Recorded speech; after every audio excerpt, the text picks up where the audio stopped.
Hello, my Redditors. Southern 207. I know it's been a while since the last update. It's mostly been due to a co-worker of mine having a broken finger, and he's type 2 diabetic, so he wasn't paying attention. I'm not going to go into the details, but the infection was pretty bad. They caught it in time. He didn't lose the finger, but he's still out for the count. He just came back yesterday, which the last 2 days I've been playing catch up on stuff. And in case you're wondering, the layout has not changed much, other than one new piece of motive power. Well, soon to be followed by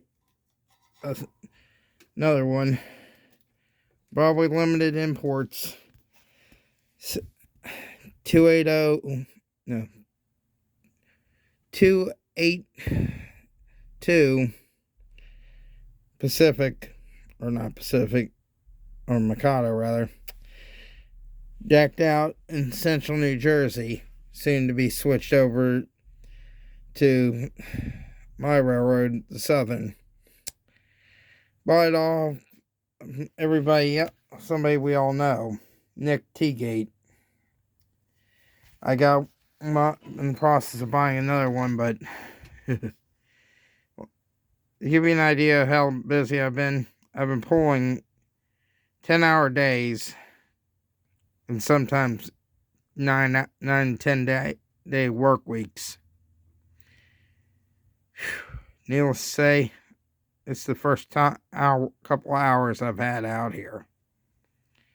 I've been so tired just from work, which all I can say is everybody who claims that the restaurant industry is easy work, whoever gave you that impression is full of crap. Now, with that being said, I've been busy making a couple purchases because I have not been idle. One of the handiest sets I recently came across on Amazon. This goes from .30 millimeter drill bit all the way up to 1.2 millimeter drill bit. That's not all. These are what I've been looking for the last couple of years. They're 5mm LED. You can get them also for 3mm through Amazon.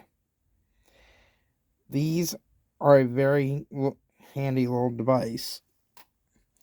And of course, another item that I also picked up, which I picked all this up in bulk lots.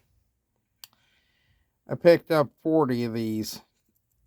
Double pole, double throw, both directions on toggle switches for my Tauruses.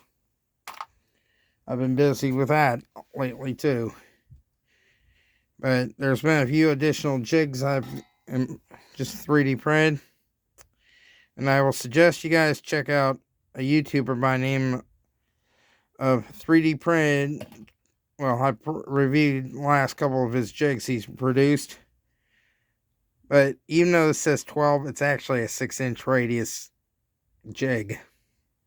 It's set up for the Fast Tracks ties, which the way it's designed, you run the ties until you see them out the bottom of those two holes.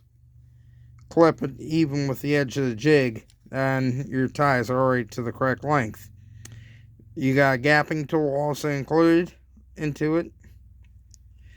And the best part of it, he just posted 3D Printable Files, which I'm in the process. I have to let him know there's a couple of goofs that need to be corrected, but it can be corrected quite easily if you are good with scaling. But that'll be, as soon as I get that squared away, that'll be the next video. But he has 6, 9, 10, and 12-inch radiuses with tie beds also for this. Now, the other thing I've also purchased was a couple more structure kits. as well as some additional electronic components, which I'm currently building my own variant of the just plug lighting system, except it's Dunlap plug. Really all it is DuPont connectors that you can easily find on Amazon. But I'd highly suggest that you locate the ones that are color coded. That way you can break the circuit up. And like say you want different circuits in different buildings. Well, what you do is you create a bus bar, and you have every other pin positive, and then the opposite pin's negative.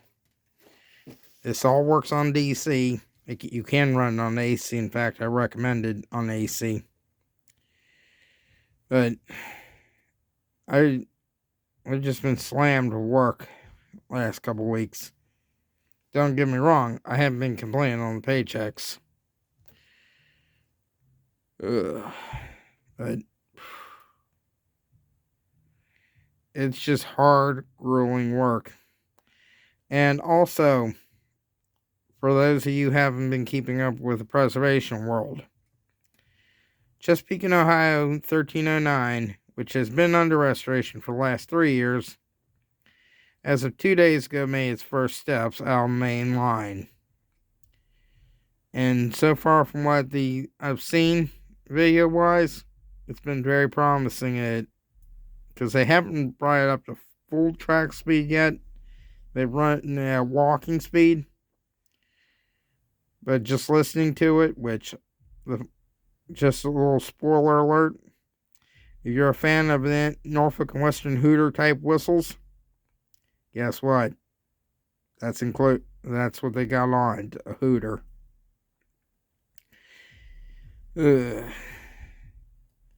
But I have been busy with other things. It's mostly been playing catch up plus spending time with my girlfriend.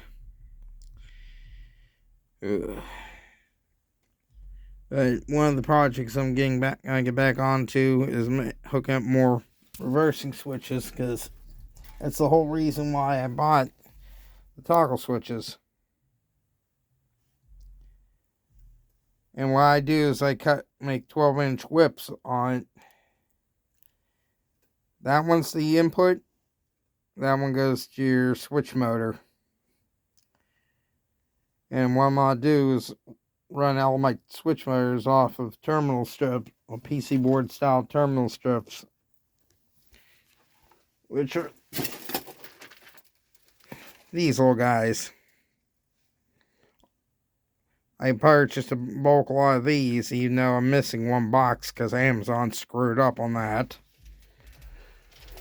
Which, all I can say is a little bit of a quick rant on Amazon.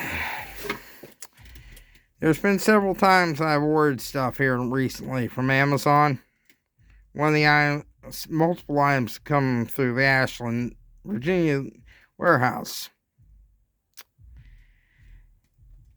And to this day, I still do not know how in the blue hell they can delay an item from anywhere from 2 hours to 24 or longer.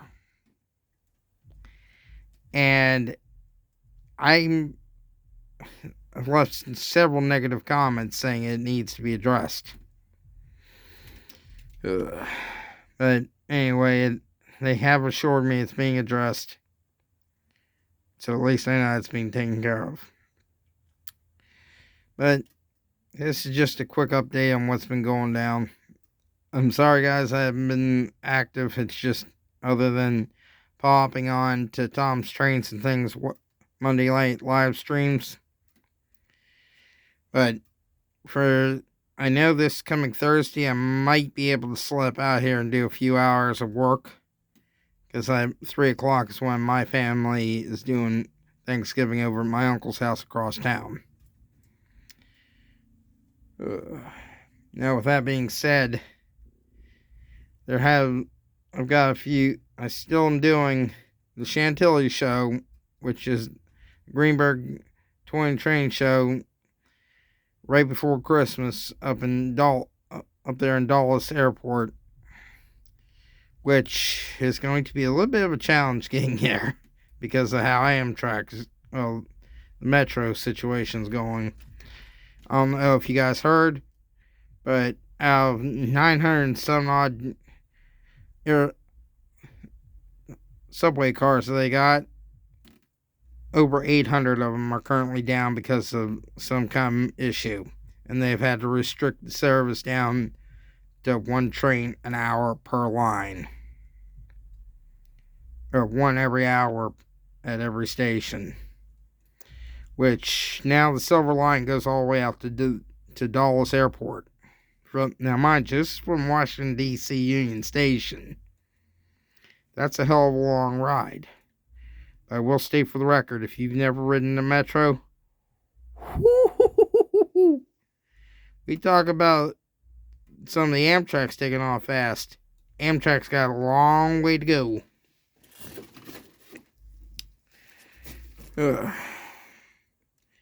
But I was just mainly popping on to make a quick little video so you guys know I'm still alive. I also was sick there for a while. I'm finally fully over that. Well, there again, nature of the job. Anyway, my raiders, I'll catch up with you guys later.